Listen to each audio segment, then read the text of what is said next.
pergunta que eu te faço: qual das multidões você costuma frequentar e estar? Na multidão dos que seguem Jesus ou na multidão dos enlutados? Os religiosos andam atrás de quem está enlutado para apontar, para julgar. Ah, queridos, mas tem uma multidão que anda atrás de Jesus, porque diz: aonde ele passa gera vida. Por onde ele passa, histórias são mudadas.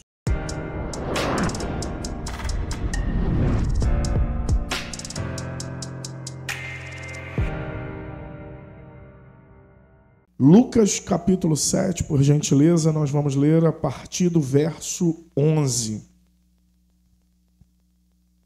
A viúva de Naim. Diz assim o texto bíblico: logo depois, Jesus foi a uma cidade chamada Naim. E com ele iam os seus discípulos e uma grande multidão. Amém?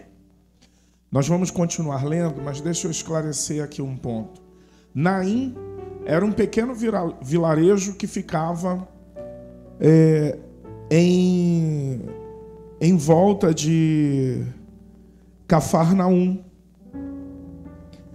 da Galileia, perdão. Era uma vila que ficava próximo da Galileia. E essa mulher morava em Naim. Essa mulher estava lá. Ela residia ali.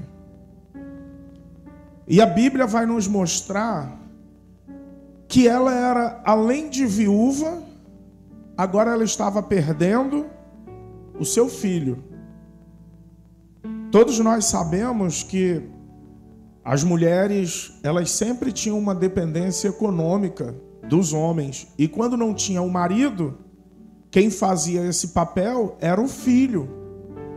Só que agora ela está perdendo o filho.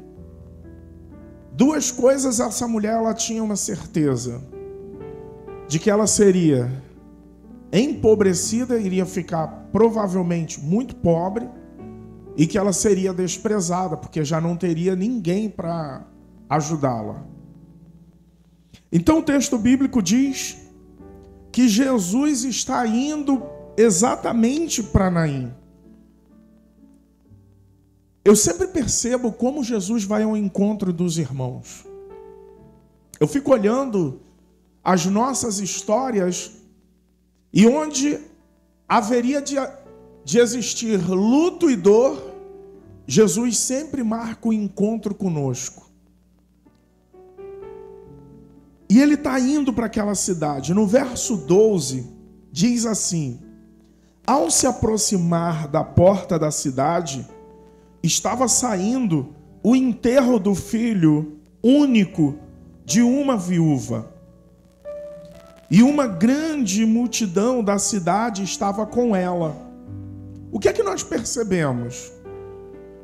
Que a multidão conhecia aquela família. E de alguma forma, essa família ela era querida em Naim. Apesar de sabermos as consequências de uma pessoa que não tem marido e o filho agora está deixando sua mãe, essa mulher, essa família, era uma família querida em Naim. Porque a Bíblia diz que havia uma multidão na porta acompanhando a jornada fúnebre. E diz assim o versículo 13: ao vê-la, o Senhor se compadeceu dela e disse: não chore. A Bíblia diz que Jesus se compadeceu daquela mulher. Olha o episódio. Jesus entrando em Naim, cercado por discípulos e uma multidão. Quando chega na porta da cidade, ele encontra uma outra multidão acompanhando o cortejo fúnebre. E rapidamente ele identifica quem era a mãe. Por quê? Porque aquela mulher estava chorando. Aí a Bíblia usa uma expressão que ele se moveu de uma íntima compaixão. Nós já falamos aqui anteriormente, em algum tempo atrás, que compaixão é sentir a paixão do outro. Ele foi empático. Jesus se colocou no lugar daquela mulher. Diferente dos religiosos, que quando vê você na marcha fúnebre, enlutado, sozinho, abandonado, eles ainda mais te julgam. Os religiosos ainda te julgam, dizendo que talvez seja o seu pecado. Olha o que falaram de Jó. Talvez seja o seu pecado que te colocou nessa situação. Talvez seja os teus erros que te trouxe até aqui. Mas a Bíblia diz que Jesus, diferente dos religiosos, ele se moveu de uma íntima compaixão, foi até aquela mulher e disse: não chore. Talvez hoje você esteja vivendo dias de luto. Talvez alguém que esteja me assistindo em casa, acompanhando esse culto, esteja em luto. Mas eu quero te dizer que quando Jesus vai ao teu encontro, ele se move de uma íntima compaixão. Ele se coloca no seu lugar e ele te diz: não chore. O texto bíblico exato diz: o choro do homem pode durar uma noite, mas pela manhã ele traz alegria ao seu coração. Hoje você chegou aqui, pode ser até com choro, com lágrimas, pelo seu luto, talvez projetos que sucumbiram. Quem sabe você perdeu sua mãe. Eu hoje estava com a Priscila vendo um filme. A gente estava almoçando e vendo um filme que acabou de lançar, baseado em fatos reais. Um casal de pastores americanos que decidiram adotar crianças órfãos. E a história era variada. Muitas crianças que perderam pai e mãe ficaram enlutados. Alguns que se tornaram objeto de abuso. E as histórias se repetiram, mas o casal de pastores se moveu de uma íntima compaixão e acolheram várias crianças. E aquilo foi um mover que estimulou toda a comunidade. Praticamente aquele vilarejo todo se envolveu na adoção de várias crianças que estavam sem pai, órfãos, sem mãe, órfãos. E eles abraçaram e acolheram. Veja se não é similar quando Deus enche o teu coração de uma íntima compaixão por alguém que está atravessando um dos seus momentos difíceis da vida. E o Senhor te usa para alcançar essa pessoa e falar para ela: não chore, porque Deus está contigo. Hoje eu quero te encorajar a ser resposta de Deus na vida de alguém. Eu quero te encorajar a ser resposta da parte de Deus para alguém. Você vai sair daqui hoje, vai ligar para alguém e dizer: não chore, porque Deus é contigo. Amém? E a Bíblia diz, no versículo 14, depois aproximou-se e tocou no caixão. Uma outra versão diz esquife. E os que carregavam pararam. Jesus disse: jovem, eu digo, levante-se. Verso 15. O jovem sentou-se e começou a conversar. E Jesus o entregou à sua mãe. Eu fico imaginando a cena. O cortejo trazendo aquele corpo do jovem. A mãe chorando. A multidão acompanhando, provavelmente entristecida, porque sabia das circunstâncias, o que iria acontecer com aquela mulher. E Jesus chega e toca no esquife, para a gente começar a conversar. Quando alguém de Israel tocava em quem havia falecido, ele era considerado impuro. Mas diferente, eles não conseguiam olhar para Jesus e ver impureza. Primeiro pelo milagre que aconteceu, que a Bíblia diz que quando ele toca a criança, o jovem, perdão, se levanta e senta e começa a conversar com Jesus. Aquilo por si já causa um espanto. Imagine você chegar num velório, tem um caixão, tem um morto. E quando você toca no morto, o morto se levanta e começa a conversar. De todos nós aqui, eu acho que a única pessoa que teve essa experiência foi a Catarina. Vocês já ouviram esse testemunho dela? Já? Uma coisa, eles tinham certeza de que aquele jovem estava morto, porque já estavam no cortejo fúnebre. Mas depois que Jesus toca, aquele jovem se assenta e começa a conversar com Jesus. O que eu aprendo? Eu aprendo que onde Jesus passa, existe um derramamento de vida. Ele gera vida. Onde Jesus toca, gera vida, irmãos. É por isso que a Bíblia diz que Jesus veio para dar vida e vida em abundância. Dá uma olhada carinhosa para o seu irmão e diga para ele: talvez tudo que você precise é de um toque de Jesus, para que a vida venha sobre ti e sobre a tua casa. Aleluia! E a Bíblia diz que aquele jovem começa a conversar com Jesus e todos ficam estupefatos, olhando o que está acontecendo naquele lugar. Todos ficam admirados por ver aquele jovem voltando à vida. E aí, irmãos, leia comigo no versículo 16, porque depois de algo tão poderoso que acontece, a Bíblia diz que todos ficaram cheios de temor e louvavam a Deus.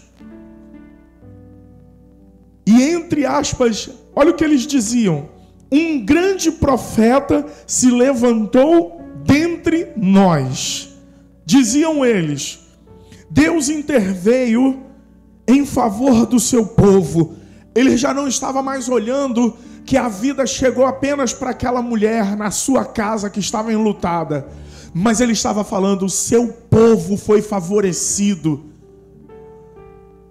Qual é a segunda lição que eu aprendo? Quando teu irmão vive um milagre de vida, você também é tocado neste milagre, irmão. Se alegre na vitória do teu irmão. Se alegre no que está para acontecer na vida do teu irmão, porque isso vai ser bênção para você também. Quando você vê Deus abençoando a casa do teu irmão, se alegre, porque é uma forma de Deus também tocar na tua casa. É uma maneira dele tocar na tua vida. Aleluia. E a Bíblia diz: um grande profeta se levantou entre nós, e eles diziam: Deus interveio em favor do seu povo. Versículo 17. Essas notícias sobre Jesus espalharam-se por toda a Judéia e regiões circunvizinhas. E começaram a falar a respeito de Jesus. Jesus virou notícia. Jesus virou notícia no meio do seu povo. Porque o que estava acontecendo era algo extraordinário demais. Uma casa que estava enlutada, já não tinha marido, o jovem da casa morre. Estavam num cortejo e duas multidões se encontram. Discípulos e a multidão que seguia Jesus e a multidão que seguia o cortejo fúnebre. A pergunta que eu te faço: qual das multidões você costuma frequentar e estar? Na multidão dos que seguem Jesus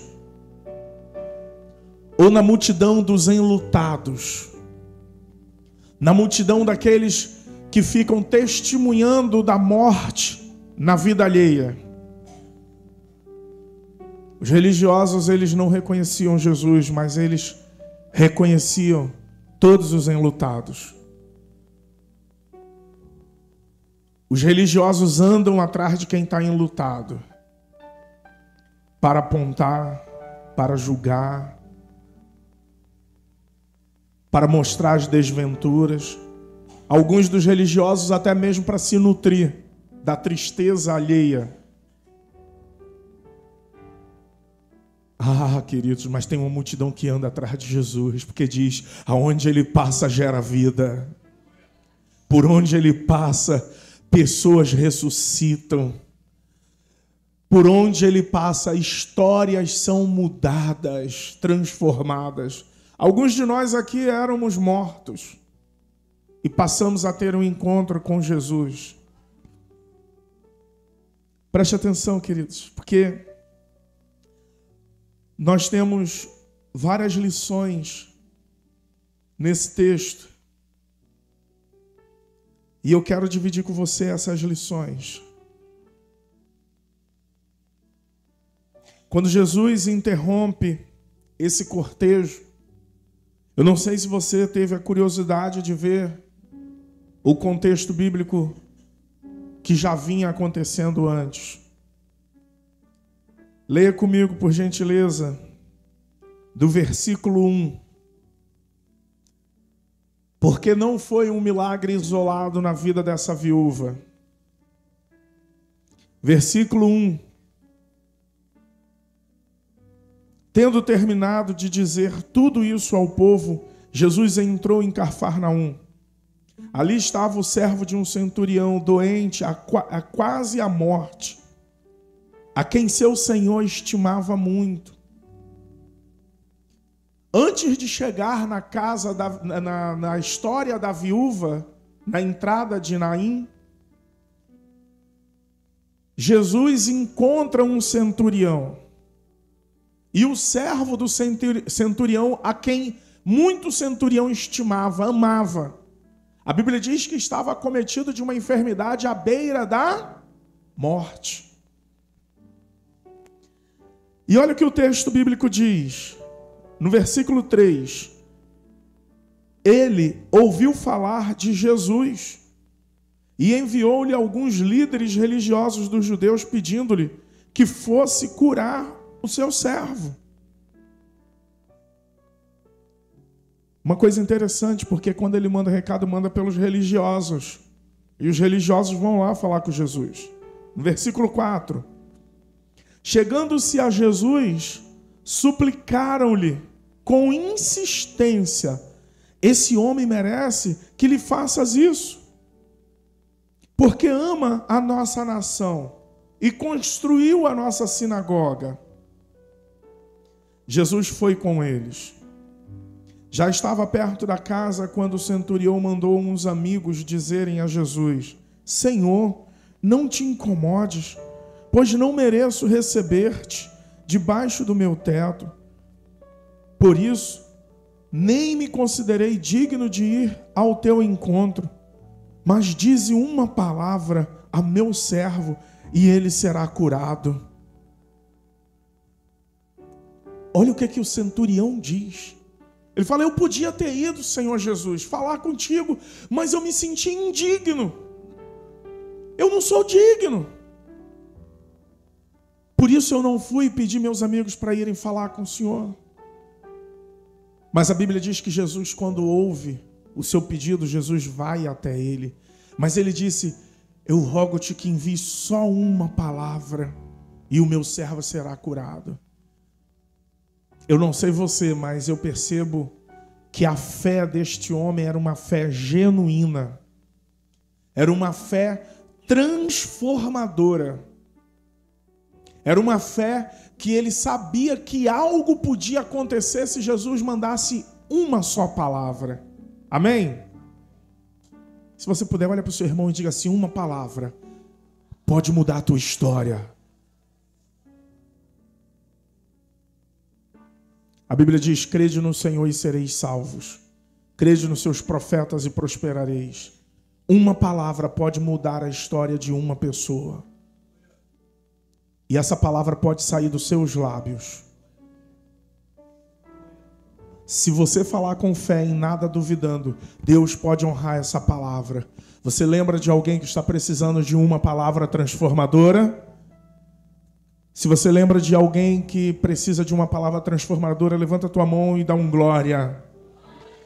Diga para o Senhor: Senhor, eis-me aqui. Usa a minha vida, Senhor. Que os teus lábios sejam ungidos para você liberar uma palavra que transforma a vida de alguém. Que Deus unja os seus lábios para que dos seus lábios saiam palavras que transformem a vida de alguém. Ele disse: Senhor, se tu mandares uma só palavra, o meu servo vai ser curado. Esse é o contexto da história em qual Jesus vinha. Leia comigo. Olha o que ele diz no versículo 8. Pois eu também sou homem sujeito à autoridade, e com soldados sob o meu comando. Eu digo a um, vai, e ele vai. Eu digo ao outro, venha, e ele vem. Digo a meu servo, faça isto, e ele faz. Ao ouvir isto, Jesus admirou-se muito dele, e voltando-se para a multidão que o seguia, disse: eu digo que nem em Israel encontrei tamanha fé. Então os homens que haviam sido enviados voltaram para casa e encontraram o servo restabelecido. Em outras palavras, milagrosamente curado. Esse é o contexto pelo qual Jesus já vinha movido por um ambiente de cura. Esse é o contexto em que Jesus andava com seus discípulos, com aquela multidão que o acompanhava. Eles viam de perto o que Jesus vinha fazendo.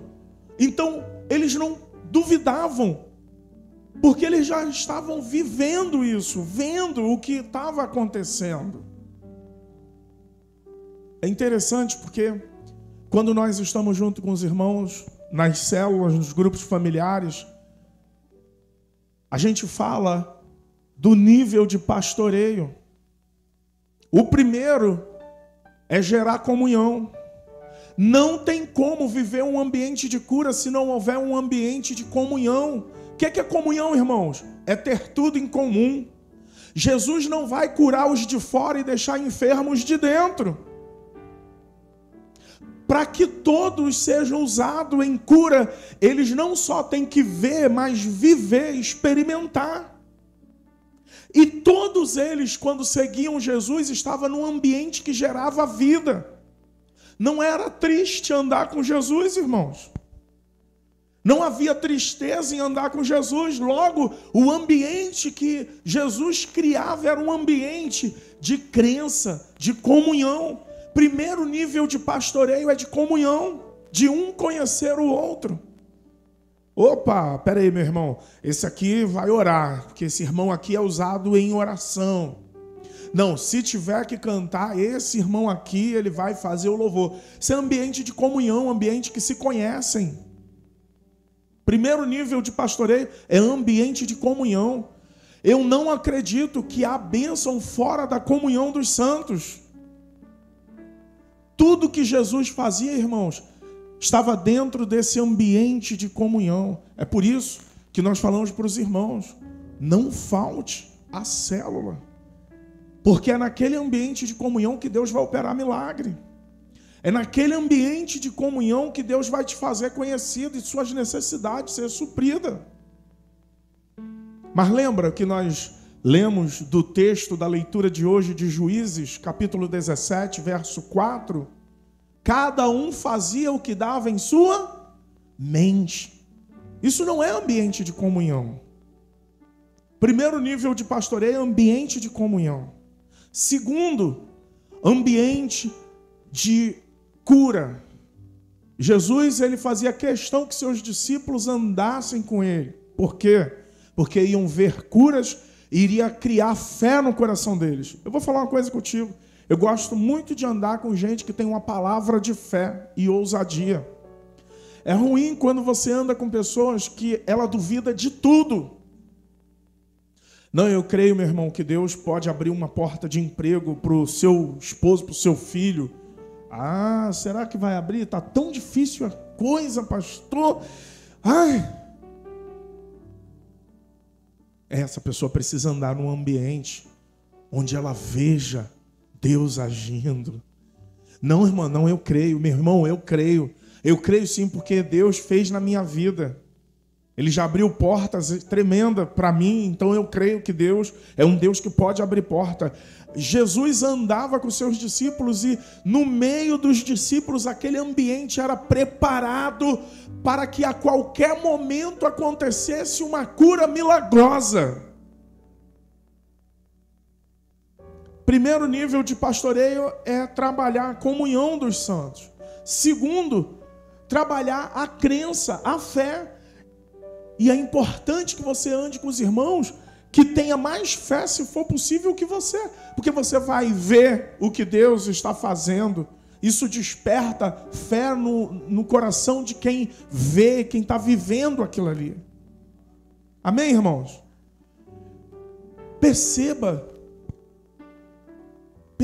que Jesus sempre estava com os discípulos e tudo que ele ia fazer do lado de fora antes era precedido de um ambiente de fé, de preparo que havia entre eles. Aquela multiplicação dos pães e dos peixes, ele manda os discípulos pegarem. Tudo que tinha o sobrenatural, Jesus permitia que os seus discípulos acessassem isso. Então, terceiro, irmãos, primeiro, um ambiente de comunhão. Segundo, um ambiente de fé. Terceiro, um ambiente de milagre. Ele ia andando e ele experimentava as pessoas, porque o ambiente de milagre é precedido de abrir mão de alguma coisa. Jesus falava: deixe tudo e siga-me. Se você quiser viver num ambiente de milagre, um ambiente de glória, um ambiente onde Cristo está direcionando, você precisa abrir mão de algumas coisas pessoais. Não, mas tem gente lá em casa que morreu, tem gente... Jesus disse: deixa os mortos enterrarem os mortos. Não, mas eu acabei de ter um filho, leve no monte e sacrifique.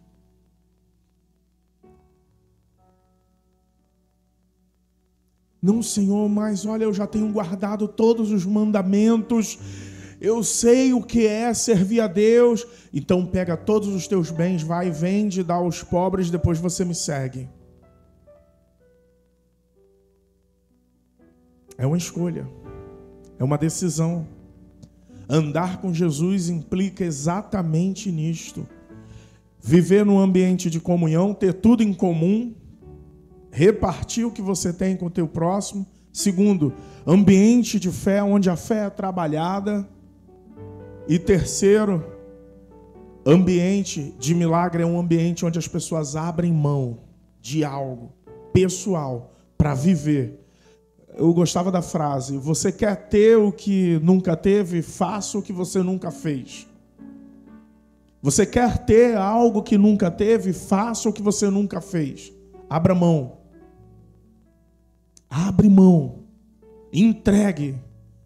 O que representa o teu Isaac? O que hoje teu coração está muito apegado? Talvez seja isso que Deus esteja requerendo para que você viva como os discípulos de Jesus, em um ambiente de glória. São os 3 níveis de pastoreio que a gente precisa vivenciar.